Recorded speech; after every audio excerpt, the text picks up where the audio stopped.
There you go. Okay, so welcome everyone to our very, very first book club.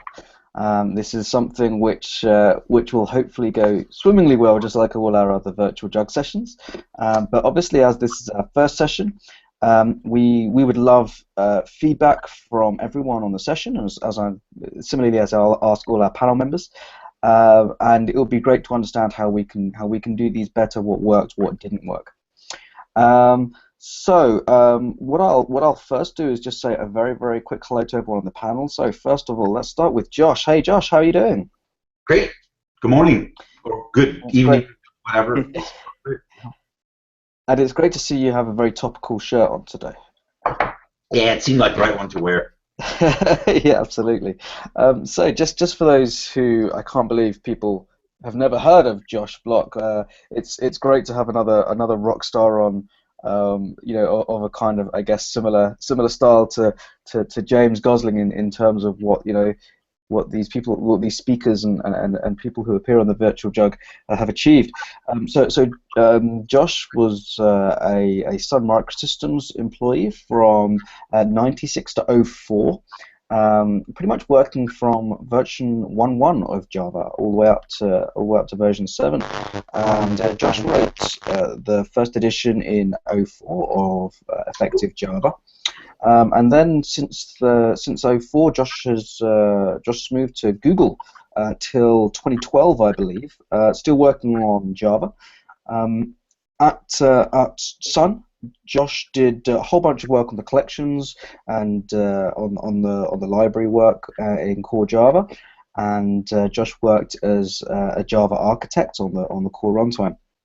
So again, it's an absolute honor to have someone of your caliber, Josh, on the virtual jug. So please accept our welcomes, and we hope you have a great time on the VJug today. Thank you very much. I expect to. All right. Excellent. So joining us as well, Oliver. How are you doing, Oliver? It's been a while. It's been a while. I'm sorry to say that it's been a while. Um, I'm doing very well. I'm in Prague. Things are usually going relatively well in Prague, and if not, you can pretty much get a beer in the playground if you want. But otherwise, I've been spending a lot of time talking about kind of distributed system architectures, lots of fast data stuff. Apache Spark seems to be everywhere, and especially kind of how to run distributed systems in production so that your operations team doesn't freak out and do a ritual suicide in the copy room, something like that. So that's what I'm talking about, and you guys can hit me up on Twitter at @theotown if you want to converse with me. Otherwise, I'm going to be your friendly moderator today, and I'm happy to see that my friend and former Rebel Labs author confidant Roberto Cortez is with us as well. Hi, Roberto. Hey, Oliver. Hey. I'm not sure if I'm a former Rebel Labs author. I'm still have some articles to write for you guys. So. Oh yeah. Yeah. Oleg will be so pleased. Yeah, I'll have to find some time, but in the last few weeks have been so demanding that I didn't find enough time to even write on my own blog. What happened in the last few weeks? Well, I joined this company called Tommy Tribe. Tommy Tribe. I don't know about it before, but we have an awesome server that we run with called Tommy, which is Apache Tomcat plus Enterprise Edition Java. And if you want to just write an application in a very, very easy way and run it in a very lightweight server, just use Tommy. There you go. Marketing pitch achieved. Nice one. Yeah. Hopefully. Well, no, it's great to have one here, and Oliver and Roberto will be the regular the guys who are going to be running this the book club. So how is this book club going to work then? So hopefully the majority of you online, if not all of you, have already purchased, whether in ebook form or in the good old physical hardback book, have read around the first 1/3 of the effective Java book. I'm going to have 3 of these sessions. This is obviously, and we're going to discuss anything about this first third of the book. We're not going to be reading it word for word. We're going to have that kind of deeper discussion about what the implications are, what certain bits actually mean, how it applies, that kind of thing. So this is really going to be a user or listener-driven format. So we're asking you guys and girls who are watching, please ask all your questions, and please do so in IRC. Also, if you wanted to actually join this Hangout, what we're going to be doing for the book club sessions, which is different to our regular virtual jug sessions, if you wanted to join the Hangout, please ping me on IRC, and I'll send you the URL for the Hangout, and you can join. You can talk directly with Josh Bloch and the guys here. And we can have some good discussion, because that's what all this is about. Is about having discussion and talking about a cool topic. So please feel free to drop those questions directly into IRC and ping me if you need if you wanted to join the virtual jug. So just before we get started, I'm going to pass over to Oliver and Roberto. Just like to say that the virtual jug is a sponsored jug, sponsored by Zero Turnaround. You can go to zeroturnaround.com if you wanted to view or get some trials of their products, which are JRebel and XRebel. So feel free to go there and try them out. And without further ado, let's pass directly over to Oliver and Roberto. Let's get started with the book club, and I'll monitor IRC. All right. Thanks, Simon. All right. Well, Thank since I'm the kind of the non-technical moderator, I'll get started with some of the stuff that we've already seen posted on the Meetup page. And so far, the first discussion refers to how some of the items that we see in the book are affected by new features in Java 7, 8, and maybe even JDK 9 if we want to go there at all. Mm-hmm. So, Josh, would you like to answer that? Yes, but it has to be a question. Okay. I'll do the question. So, Yeah. Josh, as I asking you earlier, are you planning to write edition for Java 8 for effective Java? Absolutely, yeah. I've on Twitter I've said that I want to get it out in 2015. We're rapidly pushing towards the halfway point in 2015, and I'm not 100% sure that's going to happen, but I'll be deep in the writing this year. The first thing I have to do is really familiarize myself with all the Java 8 features. I use Java 7 professionally, and I've made light use of the Java 8 features professionally, but I haven't really learned how to use streams and stuff. And you can't write best practices unless you understand things really deeply. So I'm going to start out by making a concerted effort to learn this stuff. There have been various other things that have kept me busy in the interim. That's where I stand at this point. Yeah, it's like Java 8 introduced so many things. Are you excited to write about something specifically for the book? There are all sorts of features that I think 7 features as well that kind of make things a bit nicer. So it will be great not to have to use the kind of nasty nested class syntax every time I want to pass around a hunk of code. That's for sure. It'll be nice that the generic syntax has gotten a little more concise. I'm kind of sorry that we don't have a collections literal syntax. That sure as heck would have made things more concise, but we're not there yet. But anyway, yeah, I'm always excited. It's fun to see how things evolve. You don't know exactly how the book's going to look before you write it. Same thing was true, by the way, with the second edition. I knew that I wanted to cover all of the new language features, and those I knew intimately because I was involved directly in their design. So, for example, enums, annotations, and the like. In this case, I really don't know how things are going to come out. I'll know as I dive more deeply into those features. Yeah, so to go a little bit of history as well, can you tell us why did you decide to write the book as well? Because I had been using the language from the moment I arrived in 1996 through sometime, I don't know, 98 maybe, when I decided to write it, and I found myself sort of giving the same advice to loads of people, both in Sun and in more generally the Java programming community via email, and I found myself having to sort of, excuse me, resend the same letter repeatedly, and material was already beginning to accumulate, and I thought, it would be much easier if I could just say, look at item 16 in this book. There was this book called Effective C++ that you guys are probably, any C++ programmers are familiar with, Scott Meyer's book, and it's a fine book, but the Java book would have to be very different from that because the languages are so different. So much of the C++ book is about dealing with object allocation and deallocation and initialization and termination, things that Java largely does automatically. So I knew that the Java book would be a higher level book, and I just thought somebody had to write it. Why not me? Yeah, so that makes sense. How long did it took you to write the book then? To the best of my recollection, something like 5 to 6 months were spent actually writing the book, but as I said, I had material lying around. So, for example, the type-safe enum pattern that predates the addition of enumerations into the language, it's sort of an essay that I developed over time and was sending it out in kind of early form via email for probably a good year before the book was ever written.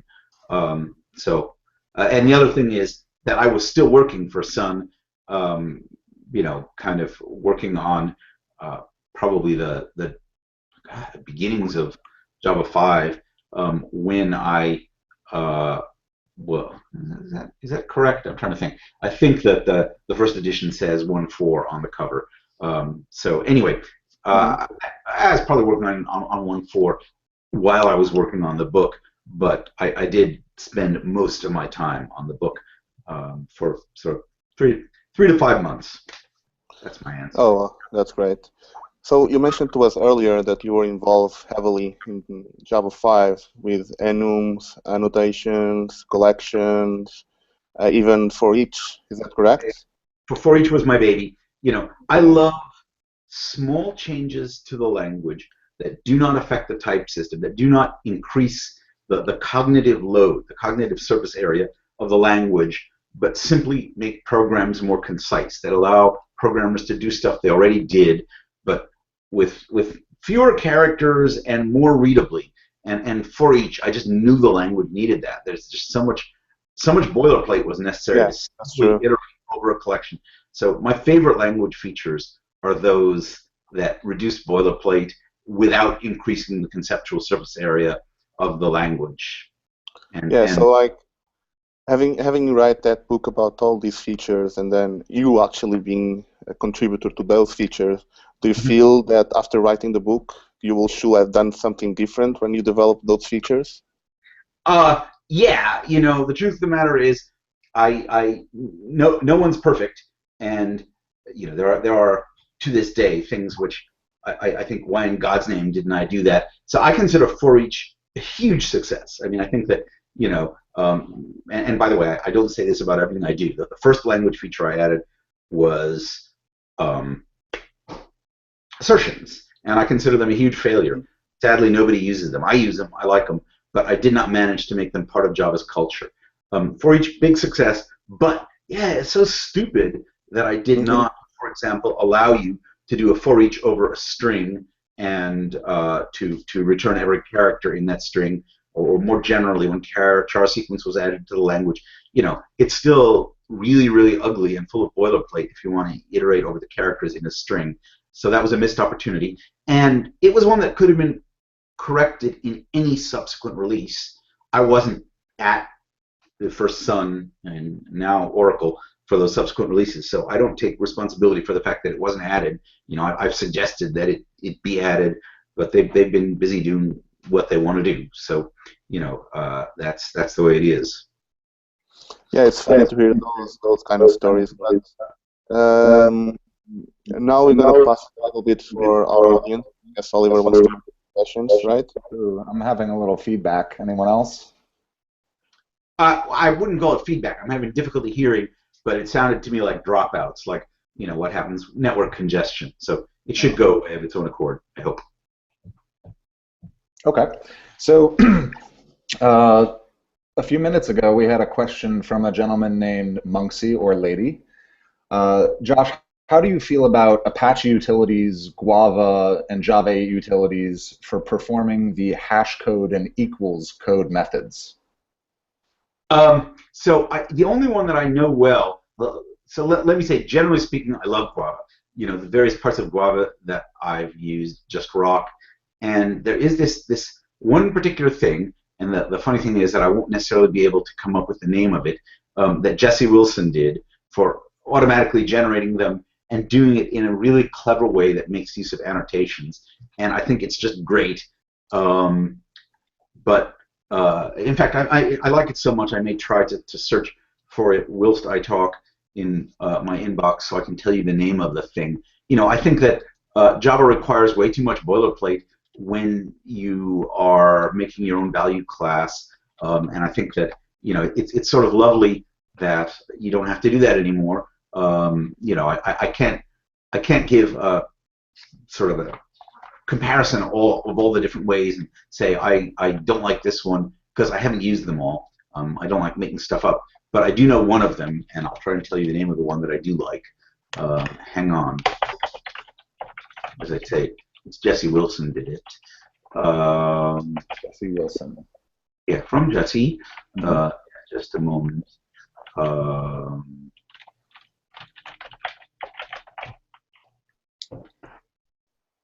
Keep talking, by the way. I don't want to, you know. So have you come across anything like this in terms of utilities in Java 8 itself or from Apache? Sorry, one more time. So the question is, so you mentioned Guava already. Did you come across any of the utilities from Apache or in Java 8 that would speak to the same thing? Yeah, no, I don't know them. Tell me what you're talking about in Java 8. I might know about it, but not, you know, it's not coming to me from that description. Yeah. So You know? we were talking as well about how you dislike this boilerplate, right? I don't know if you heard about Lombok before, which is like a tool that allows you like to generate getters and setters to string equals and hash code just using annotations. What are you feeling about that? Don't you feel that these could be integrated in the platform themselves? Yeah, not only do I feel that way, I think that generally speaking, in order for something like that to succeed, it almost has to be integrated into the platform, because otherwise you've got dialects of the language. You know, if you have something that is, it's not like just writing a library to deal with sparse matrices or something. It's taking something that really is core functionality in the language and doing it your own way. So, you know, you can go back to a much earlier example. Before annotations were added to the language, there were a number of frameworks that basically abused JavaDoc to do annotation because it was the closest facility that there was. And those, you know, they had a certain amount of success, but because they were functioning, you know, at the language level, in order for them to really take off, they had to be integrated into the language. And once again, you know, the issue here is that the guardians of the language have to decide what is worth spending their time on, and you know, I have found that I have virtually no influence in that area these days. Oliver, do you have any other questions that you might have? Oh, there are some more questions for sure. Let's see, picking the right one. I guess Digital Monkey, Josh wants to know, what's your take on things like JPA patterns that rely on mutable objects quite heavily? Well, first, you know, if they rely on mutable objects quite heavily, I probably don't like them. But I don't know what JPA is, so I can't really give a straight answer. But if you tell me what it at least stands for, then maybe I'll know. It's the Java Persistence API for Java EE applications. Yeah. All right, there you go. So keep in mind, you know, I have not. People don't know this about me, but before I went to work for Sun, I worked for a company called Transarc in Pittsburgh, Pennsylvania, and all we did was, you know, what would later be known as sort of enterprise I'm not going to say Java because it wasn't Java. There wasn't Java yet. This was basically in the 1990s, so it was actually based on C and eventually C++. But I have pretty much stayed out of the enterprise arena entirely since then. So I can't really say. But on the other hand, as I say, I've seen so many things that have too much mutability for my taste. Clearly, if what you have is a persistent database, you'll have something that at least seems like mutability. It's mutable like a hash table is mutable. Map keys to values, you can change the values, what have you. That strikes me as totally reasonable. But I can't speak to JPA because I don't know it. Sorry. Okay, thank you very much. Oh, you sound a little disappointed, Roberto. No, not disappointed. I mean, I can give like my honest opinion about it anyway, because I actually work heavily with JPA. I guess that like mutators for JPA is kind of like a necessary evil, you know. I mean, you could do things very differently, but I guess people are just used to do it in that way. We're like using mutable classes to like change their state on the entities on the database, and as long as people know what they're doing, usually it's fine. But I will say that you get into trouble when you have sharing and mutability combined, and I like sharing, which means generally speaking I don't like mutability. I like the idea of sharing immutable objects. So I'll say that as a blanket statement. It's just that I can't talk about JPA, but I'll take Roberto's word for it. Next question. Any more to add? We have a couple of here, right? Yes, we do. Here's one from Ollie, not me. Do you regret recommending throwing null pointer exceptions from application code? Yeah, absolutely. The question is, do I recommend throwing null pointer exceptions from application code? And my answer is 100%. Just because it's the idiom. Basically, I believe that if somebody passes in null into an input parameter where it's not allowed, and what you have is conceptually an illegal argument exception, i.e., you should throw a null pointer exception instead, just because that's what convention dictates. And moreover, you should typically do it manually up front. You should say, if such and such parameter is null, throw a new null pointer exception. I don't believe you have to do it that way. If you can prove that the code is going to do it for you, then why bother doing it twice? But on the other hand, you want the code to do it for you before the code does anything else, because as it says in effective Java, I believe you want your methods to be failure atomic where possible. In other words, I want them to either completely succeed or completely fail, which means you want to do all the checks before you start actually doing anything mutative. So yes, I believe if somebody passes in null where they're not allowed to do so, you want the method to throw a null pointer exception, and if that means throwing it yourself manually, then do it. And if you look at my code, in the JDK or anywhere else, you'll see that I do that. Are you familiar with the optional non-Java? I am, and I'm well, not stunningly familiar with it, but I know the idea. And we had it. It's in Guava as well, I believe. We used it in Google, and I was never a huge fan of it. But I kind of I understand the argument for it. I think it's, if you have to pick between the null pointer exception or the optional, which one will you go for? In Java, the exception. Yeah. I basically believe that languages, you don't get 2 tries at these things. When you have a mature language that has some way of doing something, you can sort of come up with a concise syntax for doing the same thing. But if you come up with a complete alternative, you've kind of balkanized the language. You've created dialects. You've created different styles of libraries, ones that use one style and the other style, and I don't actually see that as a good thing. I believe that languages sort of have a natural evolution to them, and I believe that the sort of they should level off at a certain point.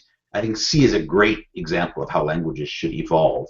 You know, it's been evolving for, good Lord, like since the early 70s. So, you know, the book was published in 78, but it existed at Bell Labs before that. You know, that's a long time. That language is pushing 50 years old, and it's still as usable as it ever was because of the fact that it has evolved very, very gradually. You know, instead of shoving object-oriented constructs into C, they built C++, a different language. I'm not saying that you know this particular feature, optional, deserves a new language, but I'm saying that Java has as much conceptual surface area as a language should have, and moreover, you know, there are ways of doing things. So I think at this point, if I ran the zoo, continued evolution would be aimed at making it easier and cleaner to do the stuff you already do, rather than sort of providing complete alternative ways of doing the same things. Put another way, I am not a huge fan, well, nah, it's a different, I was going to say I'm not a huge fan of multi-paradigm languages, but I'm certainly not a huge fan of adding entire new paradigms to existing languages. Okay, thank you very much. So let's bring you a new question. This is from this is actually a specific question from the book. Page 15. Consider builder class holds same number of variables as the class for whom the builder class is prepared. So the nutrition facts class that you use there. Are there any scenarios where such builder pattern is not recommended due to memory concerns, maybe? You know, I could imagine one, but even there, not. I mean, it would have to. It would be pretty strange, right? Because of the fact that those variables, you do not need necessarily to do a defensive copy. You know, once it's in your builder, you can actually take the object reference in the builder and jam it into the object. So, you know, typically builders are rather small things, and I think they're wonderful. They basically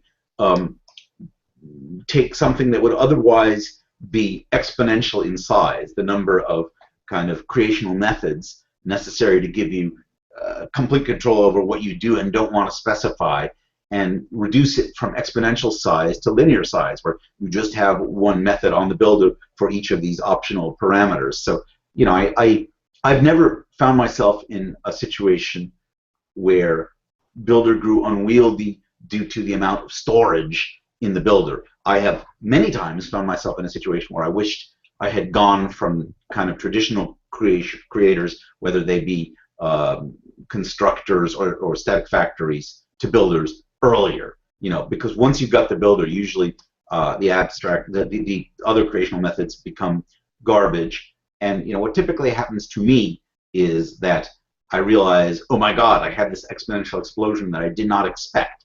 I didn't realize there would be so many ways of making one of these.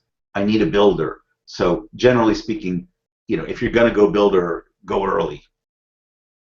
Yeah, so that's a funny thing, because I don't know if you have this vision, but at least for me, it appears to me that the builders only really came into the language like a couple of years ago. You only came to see them use it more frequently, much more recently than when you wrote the book. Do you feel that way? Absolutely. You know, the thing is that while the language contained, you know, at least from 1.1, from when, well, even you can do them without nested classes, but I find that nested classes certainly improve the look of builders, because you can have class.builder rather than class builder. But yes, you know, it's a cultural thing, and the truth is that both computer science itself and the idioms in particular languages are highly cultural. So, for example, fluent programming became popular later on. And by the way, there's another, I wish I had done it differently. It's like ridiculous that most collection methods return a Boolean for whether they change the collection or not. If they simply returned the collection, then you could put them together and do these kind of fluent. Yeah. And chaining together. Exactly. It would make things much more concise than they are. So, you know, that was a mistake. Oops, sorry. You're forgiven. On Java 8, everything is now done that way, I guess. But only if you use streams, right? Yeah, you can use so, and I don't, necessarily be using streams everywhere you used to use collections. I'll have more to say on that, as I use it more. But I have certainly seen Java 8 code, which strikes me as using a new toy just because you have it. I think that some things are best done the old way, and some things are best done the new way. And then there's a sort of a third way, if you will, which is you do things the old way, but you use the new way to express them more concisely. So, for example, I think all other things being equal, iteration is still kind of the way you iterate, the way you enumerate over things in Java, the way you apply a method to each element in a collection. I understand that there's now two ways to do it, but I think you should probably have a good reason before doing it the Java 8 way. Don't expect to see all instances of for each in this book replaced by stream usage, because it's not going to happen. I've seen code like that, and I don't think it looks like Java. Okay. Oliver, do you want to do the next question? You bet I do. Am I muted? No. Okay. Nope. No. Here we are. Let's see. So I'm trying to kind of separate some of the very specific questions from the kind of more higher view questions. Josh, what do you feel like answering next? More of a philosophical, general overview sort of question, or a specific tech question? Your choice. Well, I'm going to be answering them both. Let's go for the philosophy now, because the last one was more of a tech question. All right. Arslan wrote, Josh, how do you feel about the philosophy of marking class members as final? If you feel positive about it, do you feel that classes and methods should have been final by default, and with a keyword to allow overriding? And would a keyword to allow overriding have been better? Yeah, I actually, though I haven't thought about all the implications of that one for class members, well, and overriding. There's, yes, I believe that would have been the way to do things, and I'm going to give an analog where I definitely feel it would have been the way to do things. I believe that variables should, by default, have been constant. So that's not even a case of overriding. That's a case of changing the values. I don't think you should have to say final int I equals 7. I think I is a bad name there because it probably has something specific. So max height. Final int max height equals 7. I think you should have been able to just say int max height equals 7, or variable int max height equals 7. I think that the default should have been final. And this is also a cultural thing. I don't think it's possible, because I don't think immutability was in the culture outside of the functional programming community at the time that Java was created. And maybe it wouldn't even have been appropriate at the time because of the fact that most Java programmers in the early days were former C and C++ programmers, and that might have been too big a cultural shift. But generally speaking, yeah, I believe that you probably, some of you have read the book Nudge, where you can kind of nudge people in a particular direction by making it easy to do something. I think you should make it easy to do what people should be doing most of the time. So yes, I think that things should be immutable by default. And also, by the way, I think perhaps private rather than package private should have been the default accessibility. I think package private's pretty darn good. I'm thrilled that it wasn't public or protected. Yeah, but I feel that package private is not used that much today. Oh, Do yeah? you believe that? No, I don't believe it. I mean, it depends where you work. At least, I don't know. The thing is, maybe something is this. I feel that is one of the access accessibilities that is less used one. I guess people don't really know them that well, so they end up doing private or public or protected. That's because you don't add a keyword there, and then people feel confused about not adding something there, right? Oh my God. I suppose, as I say, this isn't true at the places that I've worked. But if people don't understand the stuff that's been there from day one, my God, what about the new stuff? Yeah, I'm not saying that, but At least the stuff I've been seeing, but I may be unlucky. So, if they say private instead of package private, that's great, right? I think everything should be as inaccessible as possible. So if private, provides sufficient accessibility, that's wonderful. But I can't see labeling something protected or public when the default accessibility package private would have done. I should also say that one problem with package private is Java's lack of friends or anything like friends. It's C++ friend classes, sort of sharing things among packages without making them public to everyone. And that is a problem, and there are various extra linguistic solutions to it.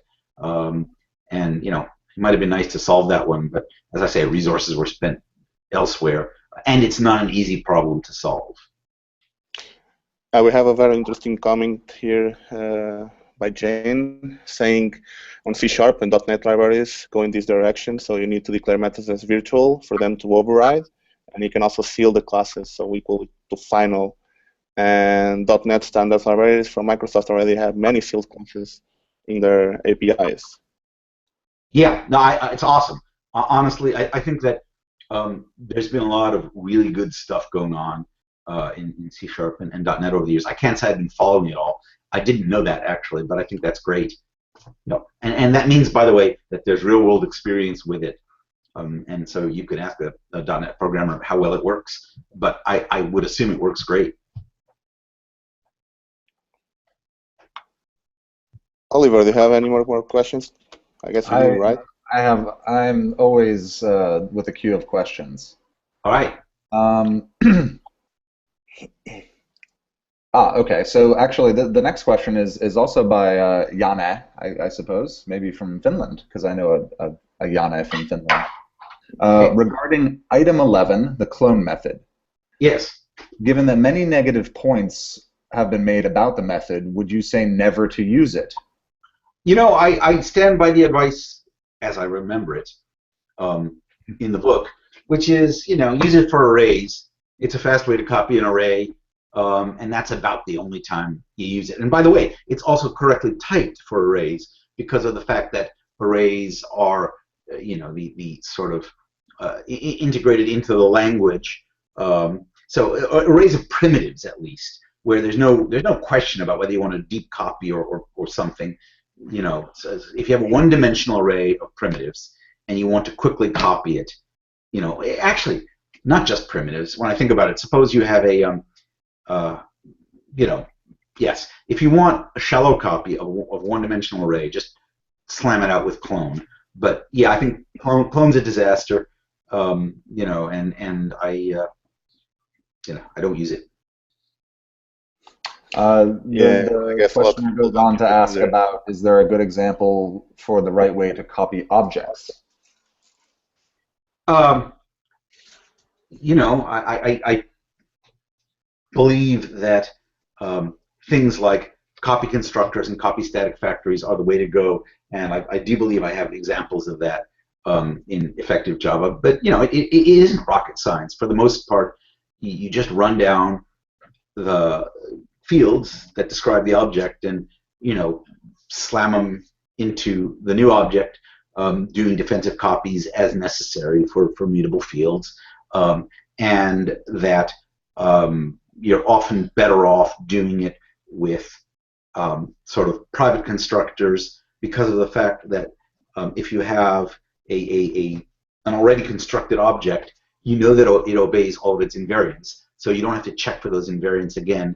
And if creating the object requires some expensive construction process, for example, let's say you've got a tree map or something like that, you shouldn't have to pay to do that construction twice. You should be able to create the new one in roughly the time that it takes to copy the stuff, rather than the time that it would take to build it from its constituent parts. So you're saying, if I got that correctly, you're saying that you prefer to make a new one instead of copy the old one? No, I'm saying when you're by copy, I assume you mean make another object that is not identical to the original one, but it is equal to it. And I'm also assuming it's mutable, because if it's immutable, okay, by copy it. You don't really need two strings equal to hello world.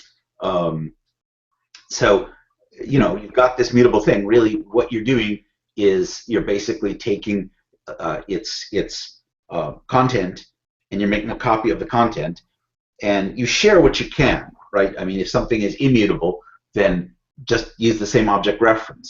But there are certain parts that you can't share because you don't want changes in the copy to show up in the original, or vice versa. So all I'm saying is that I tend not to do it using a public constructor, because the public constructor, well, actually it depends. You may have a public constructor that does the right thing, in which case go ahead and do it. But all I'm saying is you want to take advantage of the fact that if you're the one who wrote the code for this class, you know that every instance of it already obeys its invariance. So you don't have to be quite as paranoid in creating the new copy as you would in creating a brand new object. Does that make sense? Yeah, it does. Yeah. Thank you very much. Sure. So let's go with another question here. This is for Gautam. I think I pronounced it correctly. So the enum way of writing a singleton is mentioned as preferred way, but not much is told about its advantage. So the question is, what are the advantages of enum-based singleton versus static final variable? Well, it is more concise. There's less boilerplate. Although, at least the first time you see the idiom, you might argue that it is less intuitive. And then the real big advantage is that without taking any kind of defensive / paranoid steps on your part, you are guaranteed that it is a singleton over all time. There's nothing anyone can do, not even sort of horrific serialization tricks of the sort described in probably the last chapter of the book.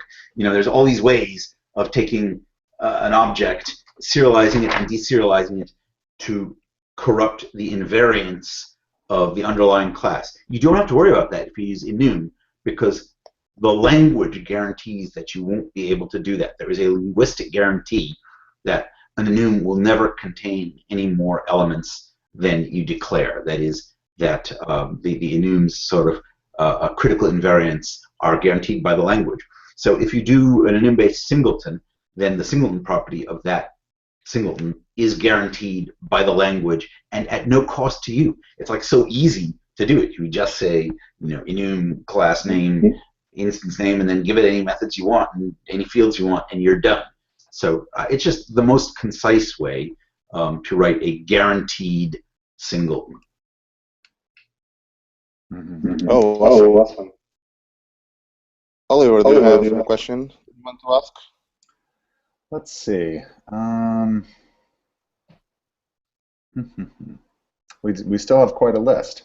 Yep. PM771 asks, has type inference for generics improved from the second edition to Java 8? Second edition of Java, or No, he means for the second edition of the. Okay. Yeah. Good. Glad we cleared that up. Between Java 7 and Java 8, even from Java 6 to 7, it's improved, right? The diamond operator is, in fact, better type inference. And it's improved further in Java 8.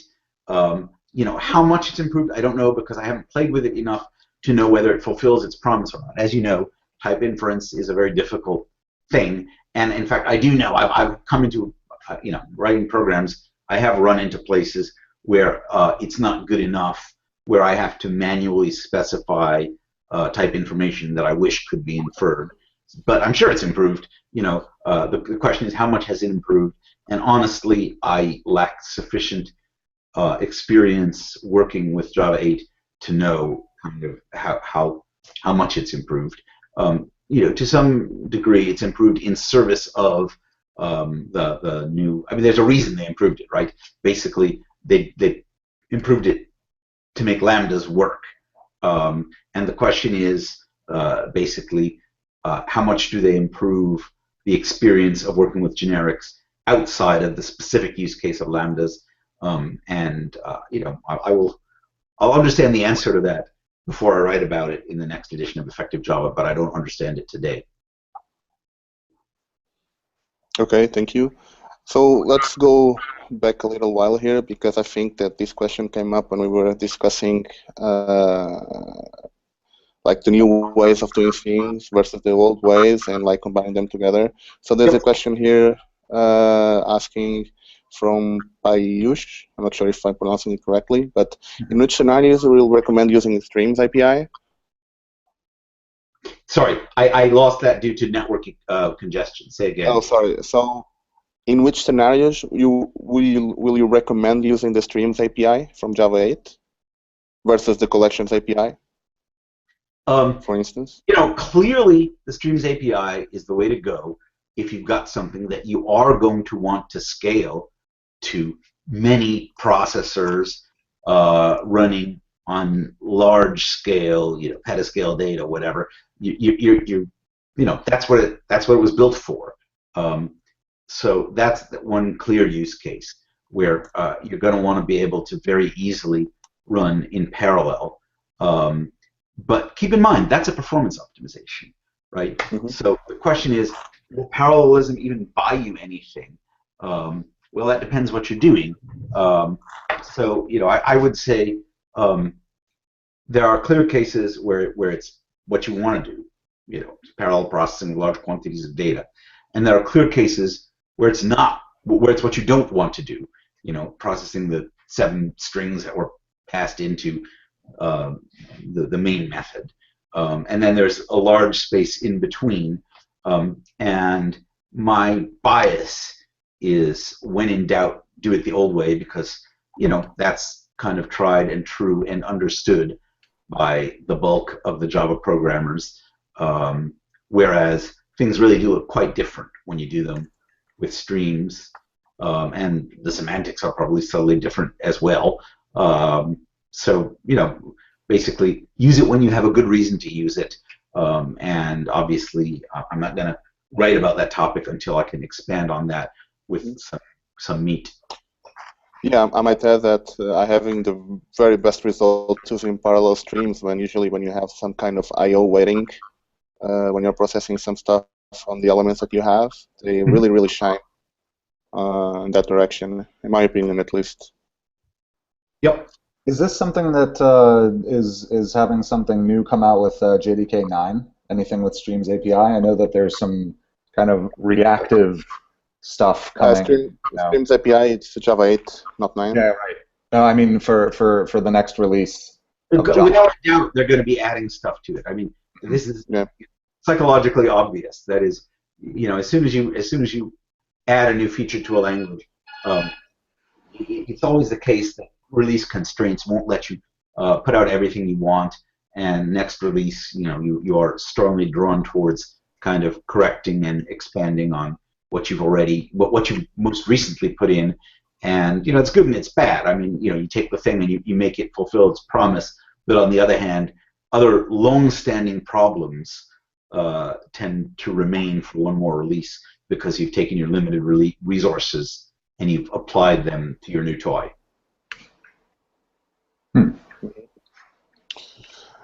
So let's go to a more interesting question here that I'm seeing on the list from PM771.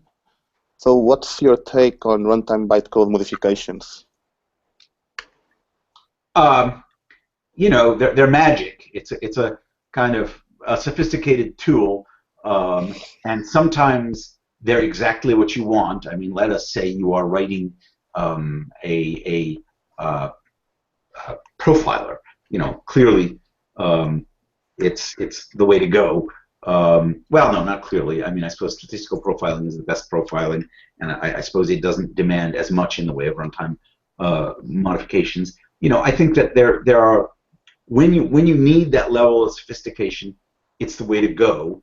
But on the other hand, you should know that you're in the domain of the expert, and the code that you're writing is going to be understandable by few. It's going to be fragile. It's going to be expensive to maintain. So it's one of those things which you use only when you need it. It's a power tool. Do you feel that's being abused at the moment? I haven't seen it being abused. but that doesn't mean it's not. Okay. Oliver? Let's see. I think we only have time for a couple more. Actually, I saw one just come in from Omkar India, and he says, "My question may sound weird, but I don't understand the need of class object. Except native wait and notify methods, other methods are useful only when we override them. Are there any historical reasons for this?" Oh, I disagree violently. I would take out wait and notify. I think wait and notify should never have been on object. For one thing, they've been a performance nightmare. So actually, if you look at a modern VM, you'll see that it's not lockable until someone actually tries and locks it, because you shouldn't have to pay for the cost of lockability on every object, and very, very few objects actually ever get locked in any meaningful way. It comes from a sort of a failed religion, if you will, that was around at the time that Java was first released, which was, gee, concurrency is hard. If we build it into the language and make everything lockable and you just put synchronized on every method where something's going to be used by multiple threads, everything will work as if by magic.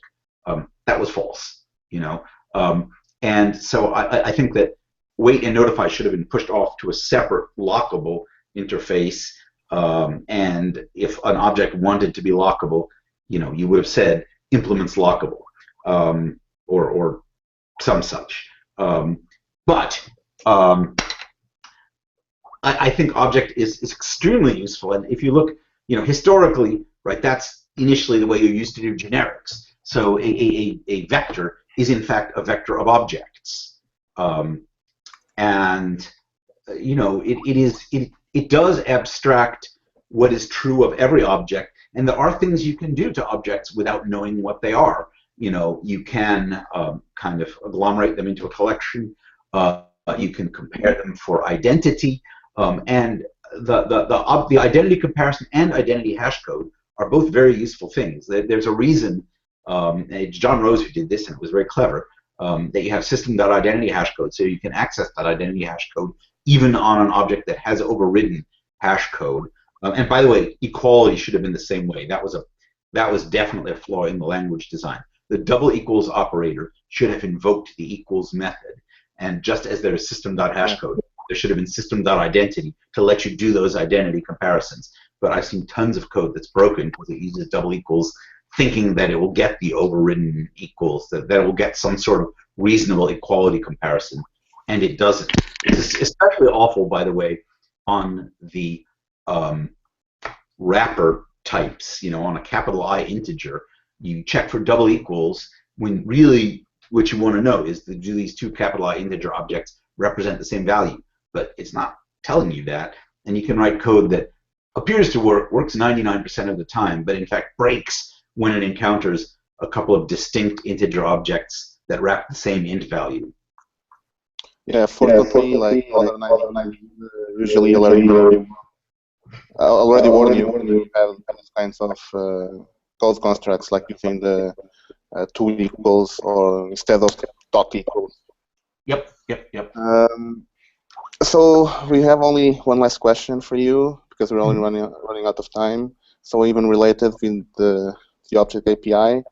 So what do you think that if you finalize should be available as a language level API?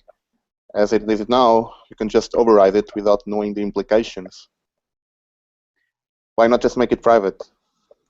Oh, sorry. You're saying the finalizer thing? Yeah. Finalize method and object. Yeah. So the question, I lost this once again, the network congestion. You're saying. Sorry. So finalize should be available as a language API only. As it is now, anyone can just override it without knowing the implications of it. I don't even Why not just make it private? At all. So here's the deal. That's not a backward compatible change, which means you're asking me really, what should the finalize? What should finalization have looked like? And if you've read the finalizer chapter in Effective Java, it's one of the most negative chapters. Basically, finalizers turn out to be a very, very bad way to do finalization. So if I had it to do again, they simply wouldn't be there. I think finalizers are useful so infrequently that I would have no language support for them and no finalizer method on object. I think finalizers have caused way more harm than they've created help. That's a slightly flip answer. I would think a little bit more about sort of how to deal with kind of finalization in cases where the user either hasn't has failed to do whatever termination is necessary. But as Doug Lee has said for like decades now, finally, not finalize. And as you probably know, we added the try with resources stuff. Yeah. And that I think is a way better way to typically take care of this sort of thing. That pattern where exiting a certain scope causes object termination to happen. Awesome. So I think we're pretty much at time now. Just find the window. Here we go. So I think we're pretty much at time now. So I'll just wrap up really by thanking everyone for all their questions. There's some great, very, very varied questions there. We do have some that are still left over, so I'd very much recommend joining the next session, which is if you go to meetup.com/virtualjug, you can see our next session is on June 16th. We already have a good bunch of people RSVP to that, so make sure you have RSVP to that. You'll also have Oliver, myself, and Roberto on that session. We're still actually looking for an expert. Maybe we'll ask Josh to see if Josh wants to come back on that, or we can maybe get some reviewers. I'm happy to come back. So even if you get reviewers, I think that's absolutely amazing, Josh. Thanks very much for spending the time with us today, and also for next time as well. It'd be great to have you back. That's wonderful. So there we go. Yeah, if you didn't get your question answered this time, feel free to ask Josh next time, which is June 16th at the same time. Between now and then, of course, there's probably about 3 weeks. Make sure you read the next set of pages, which is anything from around where you left off, I guess, up to around 200 pages, which is around 2/3 of the book, and then we'll conclude on our final meetup. So yeah, very, very kind thank you to Josh. Also, very thanks a lot to Oliver White and also to Roberto Cortez for helping out with the session today, guys. Thanks very much. Thank you for having me. Thanks, everybody. See you Thank you next very week. much. Yep, see you next time. Cheers, everyone. All right. Bye. Bye-bye. Bye-bye.